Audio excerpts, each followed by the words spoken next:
আসল করোনা তো ছড়িয়েছে নরেন্দ্র মোদীজি, আসল করোনা তো ছড়িয়েছে নরেন্দ্র মোদীজি। এই হিম্মত কাগজওয়ালা খবর আলাদের নাই। আমেরিকার প্রেসিডেন্ট ডোনাল্ড ট্রাম্পকে নিয়ে গুজরাটে মিটিং করলেন, করোনা রোগ ছড়ালেন। আপনার দোষ নাই, দোষ যত টুপিওয়ালার। আপনি তো টুপিওয়ালার দলে ঢুকে গেছেন, শুধু মাথায় টুপিটা দিতে বাকি। আপনি তো এত বড় দাড়ি করে ফেলেছেন, বুঝতে পেরেছেন না? পারেন না? শুনেছেন না? শুনছেন না? শুনছেন তো? সেখানে কি হলো? সমস্ত টিভি নেটওয়ার্ক করোনা রোগ ছড়াচ্ছে মুসলমানেরা। ভয়ঙ্কর চিত্র, আলেমদের অ্যারেস্ট করা হলো, অ্যারেস্ট পর্যন্ত করা হলো। খবরের কাগজে উঠে গেল যে একটা হাসপাতালে টুপিওয়ালা করোনা রোগী ভর্তি হয়েছে। সে এত বড় বদমাশ, অন্যের বেডরুমে গিয়ে থুথু ছিটাচ্ছে। শুনেছেন না? শোনা নির্লজ্জ বেহায়া, কিভাবে অপপ্রচার একটা সমাজের বিরুদ্ধে। এই অবস্থাতে আমরা বসবাস করছি। আপনারা বিশ্বাস করেন, এদেশের একজন ধর্মনিরপেক্ষ মানুষ কোর্টে কেস করলো। আমাদের দেশের আদালত তো এখনো ঠিক আছে, বিচারপতিরা ঠিক আছে, কিন্তু সেটাও আমাদের কেন্দ্রীয় সরকার কিনে নিয়েছে মনে হচ্ছে। সেই সময়ে দিল্লিতে তাবলিগ জামাতের লোকের আটকা পড়লেন, দেশ বিদেশের লোক আছে। শুনেছেন আপনারা? নিশ্চয়ই শুনেছেন, শুনেছেন। তখন তারা কি ঘোষণা করলে? লকডাউন হয়ে গেছে। আন্তর্জাতিক মানের আলেম মৌলানা মোহাম্মদ শাহ, তিনি বললেন, আমি প্রধানমন্ত্রী নরেন্দ্র মোদীকে, সরকারকে জানিয়েছে আমার লোক আটকা পড়ে আছে, আমার ডকুমেন্টস আছে। খবরের কাগজ, টিভি, টেলিভিশন, এরা তো বিক্রি, এরা তো সত্যিকার সাংবাদিকত্বের যে পেশা, সংবাদপত্রের যে ডিউটি, সেই ডিউটি ভারতবর্ষের কোন সংবাদপত্র করছে না। সব টাকাতে বিক্রি হয়ে গেছে বড় লোকদের কাছে। আপনারা মনে করেন এই টিভি, চায়ের দোকানে যা দেখেন, এসব গাঁজা করে, এরা সব টাকাতে বিক্রি। কখন যে কি বলে এদের নিজেরাই ঠিক নাই। সেই সব মিডিয়াতে খবর বেরোলো যে মুসলমান এই তবলিগ জামাত আমাদের ভারতে করোনা রোগ ছড়াচ্ছে। আমি কি ঠিক বলছি? কথা বলেন, ঠিক বলছি? ঠিক বলছি। আসল করোনা তো ছড়িয়েছে নরেন্দ্র মোদীজি। এই হিম্মত কাগজওয়ালা খবর আলাদের নাই। আমেরিকার প্রেসিডেন্ট ডোনাল্ড ট্রাম্পকে নিয়ে গুজরাটে মিটিং করলেন, করোনা রোগ ছড়ালেন। আপনার দোষ নাই, দোষ যত টুপিওয়ালার। আপনি তো টুপিওয়ালার দলে ঢুকে গেছেন, শুধু মাথায় টুপিটা দিতে বাকি। আপনি তো এত বড় দাড়ি করে ফেলেছেন, বুঝতে পেরেছেন না? পারেন না? শুনেছেন না? শুনছেন না? শুনছেন তো? সেখানে কি হলো? সমস্ত টিভি নেটওয়ার্ক করোনা রোগ ছড়াচ্ছে মুসলমানেরা। ভয়ঙ্কর চিত্র, আলেমদের অ্যারেস্ট করা হলো, অ্যারেস্ট পর্যন্ত করা হলো। খবরের কাগজে উঠে গেল যে একটা হাসপাতালে টুপিওয়ালা করোনা রোগী ভর্তি হয়েছে। সে এত বড় বদমাশ, অন্যের বেডরুমে গিয়ে থুথু ছিটাচ্ছে। শুনেছেন না? শোনা নির্লজ্জ বেহায়া, কিভাবে অপপ্রচার একটা সমাজের বিরুদ্ধে। এই অবস্থাতে আমরা বসবাস করছি। আপনারা বিশ্বাস করেন, এদেশের একজন ধর্মনিরপেক্ষ মানুষ কোর্টে কেস করলো। আমাদের দেশের আদালত তো এখনো ঠিক আছে, বিচারপতিরা ঠিক আছে, কিন্তু সেটাও আমাদের কেন্দ্রীয় সরকার কিনে নিয়েছে মনে হচ্ছে। মেরে ফেলবে। তো তারা অর্ডার দিলেন কি? আপনারা বিরক্ত হচ্ছেন না তো? কথা বলে হচ্ছেন না তো? আপনারা এই চিত্রের মধ্যে আছেন, কেউ উঠবেন না। আপনারা মনে রাখবেন, সেই সময় কোর্ট নির্দেশ দিল হাসপাতালে গিয়ে দেখা যে ওই টুপিওয়ালা লোকটার আচরণ কি। থানার ওসি গিয়ে ইনকোয়ারি করতে গেল, নার্সকে বলল, নার্স তোমাকে বলি, এখানে এই টুপিওয়ালা লোকটার ব্যবহারটা বলো। বললে কি ব্যবহার? বলে কি কি করে বলো। এই বলে কিছু তো করে না এই লোকটি। গভীর রাত হলে ওযু করে। আলহামদুলিল্লাহ। ওযু করে কি করে?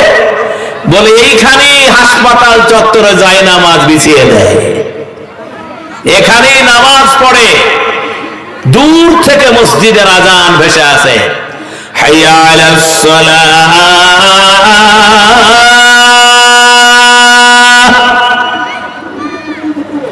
হাইয়া আলাস সালাহ,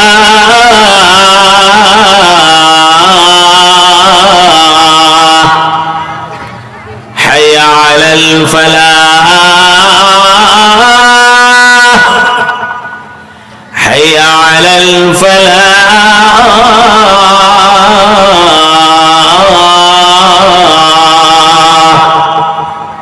আসসালাতু খায়রুম মিনান নাওম, আসসালাতু খায়রুম মিনান নাওম। আল্লাহু আকবার, আল্লাহু আকবার, লা ইলাহা ইল্লাল্লাহ। আজান শেষ হয়ে যায়, উনি হাত তুলেন আল্লাহ পাকের দরবারে, দোয়া করেন, মালিক করোনা রোগ থেকে ভারতবাসীকে রক্ষা করো। ইনি কোথাও থুথু দেন না, বুঝতে পেরেছেন না? পারেন না, থুথু দেওয়ার কোন গল্প নাই। ইনি হাত তুলে দোয়া করেন, আল্লাহ পাক এদেশের প্রতি রহম করো। এটা ছিল আসল ইতিহাস। দিল্লির নিজামউদ্দিন মার্কাজ থেকে প্রায় 350 লোককে ধরে নিয়ে যাওয়া হলো। 1000 নয় 1700 খবরের কাগজে রিপোর্টিং হলো, এই টুপিওয়ালা দাড়িওয়ালা লোকেরা করোনা ছড়ায়। কোর্টের তত্ত্বাবধানে বিচার করে কোর্ট রায় দিল, এটা সাম্প্রদায়িকতা, কখনো টুপিওয়ালা দাড়িওয়ালা লোকেরা করোনা ছড়ায় না। তাদের জামিন হয়ে গেল। এমনি করে মিথ্যাচার করে, জুলুম করে বর্তমান সময়ের শাসক গোষ্ঠী ইসলামকে টার্গেট করে বদনাম করার চেষ্টা করছে। এই বদনামে কি ইসলাম শেষ হবে? যারা বলেন শেষ হবে, ঘাবড়ানোর কোনো দরকার নেই। আল্লাহ পাক বলেন, ওয়ালা তাহিনু ওয়ালা তাহজানু ওয়া আনতুমুল আ'লাউনা ইন কুনতুম মুমিনিন। আল্লাহ পাক বলেন, হতাশ হও না, ঘাবড়ায়ও না, তোমরাই বিজয়ী হবে যদি তোমরা মুমিন হও। এই দুনিয়াতে, এই পৃথিবীতে আদম নবী থেকে নিয়ে মুহাম্মাদুর রাসূলুল্লাহ যত পয়গম্বর এসেছিলেন, তারা নেতা হতে আসেন নাই, বুঝতে পারছেন না? পারেন নাই। তারা এমএলএ হতে আসেন নাই। এমএলএ তো ফটকাবাজি জিনিস, বুঝতে পারছেন না? এমপি 5 বছরের কেল। আজ এমএলএ রহিম সাহেব পাস করবে না, কাল রাস্তা দিয়ে যাবে, কেউ সালামও দিবে না। ঠিক না? ঠিক বলেন। আমাদের জানা কথা আপনারা মনে রাখবেন, আমি আপনাদের জানাতে চাই, আপনাদের বুঝাতে চাই, বলুন ইনশাআল্লাহ। 1,24,000 পয়গম্বর এই দুনিয়াতে এসেছেন। কেউ রাজা হতে আসেন নাই, কেউ সুন্দরী মেয়ে বিয়ে করতে আসেন নাই, বড় লোক হতে আসেন নাই। আল্লাহ পাক প্রত্যেকটা নবী পয়গম্বরকে পাঠিয়েছিলেন যেন পৃথিবীর কোন মানুষ জাহান্নামে না যায়। জান্নাত আর জাহান্নাম বুঝাতে এসেছিলেন, বুঝতে না পারবেন কোনটা ন্যায়, কোনটা অন্যায়, কোনটা করলে গুনাহ হবে, কোন কাজটা করলে নেকি হবে। এই কথাটা বোঝানোর জন্য আল্লাহ পাক নবী পাঠিয়েছিলেন। সব শেষে যিনি এলেন, পৃথিবী বিখ্যাত বিশ্ব পয়গম্বর জনাবে মুহাম্মদুর, জোরে বলেন। সেই নবী যেদিন ইসলামের দাওয়াত দিলেন, ইন্নাস সাফা, আমার সাথে পড়েন, একটু ভালো লাগবে, মন দিয়ে শুনেন। ইন্নাস সাফা ওয়াল মারওয়াতা মিন শাআইরিল্লাহ। সেই সাফা পাহাড়ে উঠে বিশ্ব নবী, রহমতের নবী লাল পতাকা উড়িয়ে দিলেন। লোকেরা মনে করলো নবী মোহাম্মদ, নবী তো তখন ঘোষণা হয়নি, মোহাম্মদের কোন বিপদ হয়েছে। জনগণ এসে গেল, আবু লাহাব আসলো, আবু জেহেল আসলো, দেশবাসী আসলো, জিজ্ঞেস করলো মোহাম্মদ কি তোমার বিপদ হয়েছে বলো, কারণ তোমার মতো ভালো ছেলে আমাদের মক্কার সরজমিনে যারা বলে নাই, জীবনে মিথ্যা বলো না, কোন রকমের কোন খারাপ আচরণ তুমি করো না, তুমি আমাদের মধ্যে বিশ্বস্ত ছেলে, আল আমিন। বিশ্বনবী বলেন চাচা তাই? চাচা তাই? বলে হ্যাঁ। বলে চাচা আমি যদি বলি সাফা পাহাড়ের অপর প্রান্তে তোমাদেরকে মারার জন্যে শত্রু অপেক্ষা করছে, চাচা বিশ্বাস করবা? আবু লাহাব বললেন জীবনেও মিথ্যা বলনি, আজকের কথাটাও তোমার মিথ্যা হবে না। বিশ্ব নবী বলেন চাচা আমি এতদিন মোহাম্মদ ছিলাম, আজ শুধু আমি মোহাম্মদ না, আমার টাইটেল আল্লাহ পাক বাড়িয়ে দিয়েছেন, আমি আজ থেকে মুহাম্মাদুর রাসূলুল্লাহ। কি বললাম জোরে বলে? মুহাম্মাদুর, আজ থেকে আমার টাইটেল একটা রসুল। আমি কার রসুল? আল্লাহ পাকের। চাচা আমি আপনাদের সবাইকে জাহান্নাম থেকে বাঁচানোর জন্য ইসলামের দাওয়াত দিলাম, আপনারা পড়ুন লা ইলাহা, সবাই পড়েন লা ইলাহা। আরে নামাজের শেষে তাসবিহ আছে, সুবহানাল্লাহ, আলহামদুলিল্লাহ, লা ইলাহা ইল্লাল্লাহ। আবু লাহাব বললেন এই জন্য ডেকেছো? আসলে তুমি আসলে নষ্ট হয়ে গেছো। দুটো পাথর তুললেন বড় বড় দুটো হাতে, তখনকার দিনে এ গ্রেডের মাস্টার, ওর মতো লম্পট আর বদমাস লোক আর পৃথিবীতে আসেনি। পাথর তুলে রহমতের নবীকে লক্ষ্য করে পাথর ছুড়ে দিলেন, বললেন বদমাস ধ্বংস হ। এই কথাটা আল্লাহ পাকের ভালো লাগেনি, আল্লাহ পাকের ভালো লাগেনি।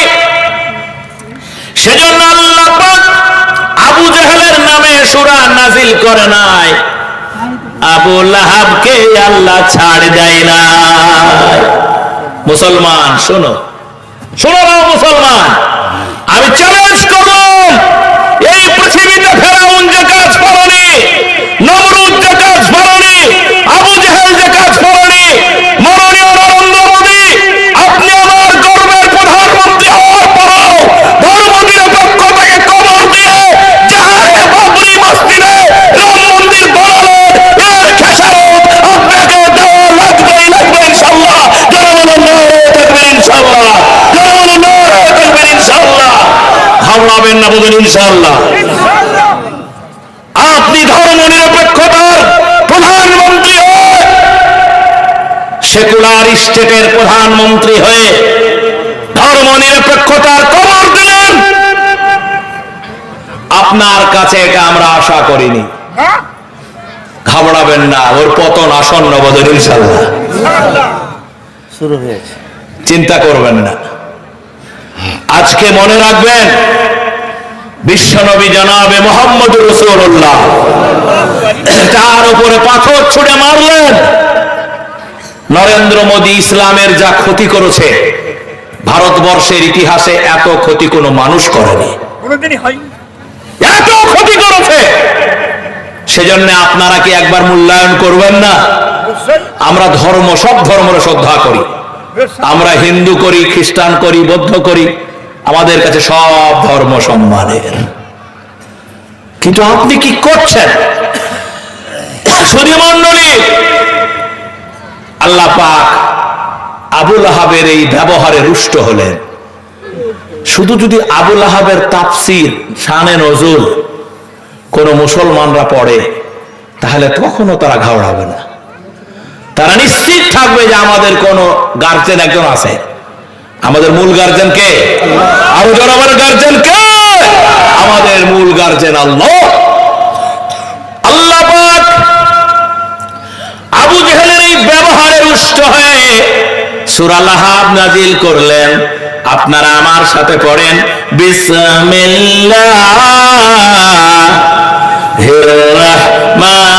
রাহমানির রহিম।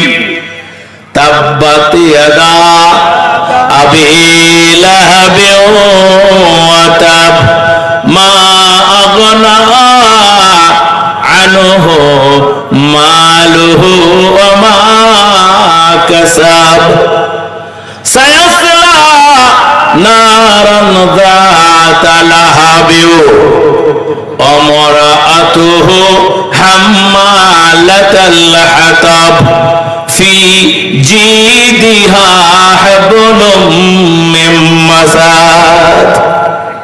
আবুল আহাবের মাল সম্পদ কোন কাজে আসেনি, লাভ হয়নি, কোন কাজে আসেনি, তার কিচ্ছু বাঁচাতে পারেনি। ওই আল্লাহটা আছে তো কি? ঠিক তো নাকি? ওই আল্লাহ আছে নাকি মরে টরে গেছে? আছে আল্লাহ তো। তাহলে ওই আল্লাহ থাকলে ঘাবড়ানোর কোনো দরকার নাই। সারা পৃথিবী আল্লাহ পাকের। এই পৃথিবীর আমরা মানুষ, আমরা বান্দা। বান্দার প্রতি যে এহসান করে না, আল্লাহ তার উপরে এহসান করে না। ভাইজান, আমি আপনাদের বলতে চাই, মুহাম্মদুর রাসূলুল্লাহ সাল্লাম ইসলামের দাওয়াত দিয়েছিলেন। এই জন্যে আবুল আহাবরা বাড়িতে এসে মিটিং করলেন। মিটিং করে বললেন যে মোহাম্মদ যা বলছে তাতে তো কাউন্টার দরকার। তো এই কাউন্টার দিতে গেলে আমরাই তো ওকে সত্যবাদী বলেছি, জীবনে মিথ্যা বলেনি। এখন যদি আমরা মিথ্যাবাদী বলি তো লোকেরা আমাদের কি মিথ্যাবাদী বলবে? তাহলে কি প্রচার? এটা প্রচার বলে, এটা মিডিয়া। তাহলে কি হতে হবে? বলে আমরা এখন প্রচার করব মোহাম্মদ পাগল হয়ে গেছে। বুঝতে পেরেছেন কথাটা? কি প্রচার করবে? পাগল। আচ্ছা, এই ভদ্রলোক এত বড় ব্যাপার আলেম, আজকে ভোরবেলায় কাল শুনছেন জালসাতে এসেছিল, কাল সকালবেলায় চায়ের দোকানে শুনছেন উনি পাগল হয়ে গেছেন, ভুলভাল বকছেন। তা আপনারা বাড়ি দেখতে যাবেন না বসে থাকবেন? কেন দেখতে যাবেন? না সম্মানীয় লোক পাগল হয়ে গেল হঠাৎ করে, তো লোকের বাড়িতে ভিড় কম হবে না বেশি হবে? তো ওরা কায়দা করলো পাগল হয়েছে বলে, এদিকে লোকের ভিড় চেপে গেল। লোকেরা বলল মোহাম্মদের মতো লোক আর হয় না, ছেলে আর হয় না। তো ছেলেটা এখন পাগল হয়েছে, একবার দেখেই আসে। দেখার ভিড় চাপলো, ভিড় সামলাতে বুঝতে পারেন না। লোকেরা দেখে পাগল কেন, যা কথা বলছে তার যেন শুনে পাগল হচ্ছে। কোরআনের আয়াত শুনলে মানুষের দিল নরম হয়ে যায়। হযরত ওমর নবী মুহাম্মদকে মার্ডার করতে এসে তার মন নরম হয়েছিল না কড়া হয়েছিল? এই সেই জিনিস। এ কোরআন মানুষ বললে না এটা পাগল হয় নাই, লোক মুসলমান হতে লাগলো। তখন ওরা আবার প্রচার করলো ওকে জিনে ধরেছে। বুঝতে পারছেন না? তারপরে জিনে ধরাতেও যখন কাজ হলো না, তখন বললো গণক হয়ে গেছে। গণকেও যখন কাজ হলো না, তখন জাদুকর হয়ে গেছে। কোরআন শরীফে আল্লাহ প্রত্যেকটার কাউন্টার দিয়েছে যে ও জাদুকর নয়, ও গণক নয়, ও কবিও নয়, ও হচ্ছে আল্লাহর পয়গম্বর। ভাই, এই অপপ্রচার থাকবে। অপপ্রচারকে ভয় পাওয়ার কোনো দরকার নাই, বলেন ইনশাআল্লাহ। এই অপপ্রচার আমাদের হাতিয়ার, আমাদের গর্ব। গোটা পৃথিবীতে, গোটা দুনিয়াতে আমরা চ্যালেঞ্জ করতে চাই, ইসলাম ধর্মে অন্য ধর্মের মন্দির ভেঙে মসজিদ করা হোক, এরকমের কোন আয়াত আছে? জোরে বলে আছে, কথা হাত উঁচা করে বলা আছে, জোরে বলে আছে। ইসলাম ধর্মের কোরআন শরীফে আছে কাউরি মন্দির ভেঙে মসজিদ করা হোক? আছে, জোরে বলে আছে। এই নোংরামি কথা কোরআনে নাই। আজকের এক শ্রেণীর বুদ্ধিজীবী লোকেরা কোরআনের নামে কথা চালিয়ে দিচ্ছে যে কোরআন শরীফে এই সব কথা আছে। অপপ্রচারটা এমন করে অন্যজনের সামনে করছে যাতে লোকেরা কোরআন শরীফকে আর মুসলমানকে ভুল বোঝা যায়। এই অপপ্রচার এর নায়ক হচ্ছে ব্রিটিশেরা। কি বললাম শুরু বুঝতে পারতে পারেন না? ব্রিটিশরা এর নায়ক, বিবিসি হচ্ছে এর নায়ক, ভয়েস অফ আমেরিকা হচ্ছে এর নায়ক। এরা রামকে শাম বানায়, শাম রাতকে দিন বানায়। এদের একটাই টার্গেট, ইসলামের বিরুদ্ধে কুৎসা করো, লোককে একতরফা প্রচার দাও। এই প্রচার দিয়ে লোককে বিভ্রান্ত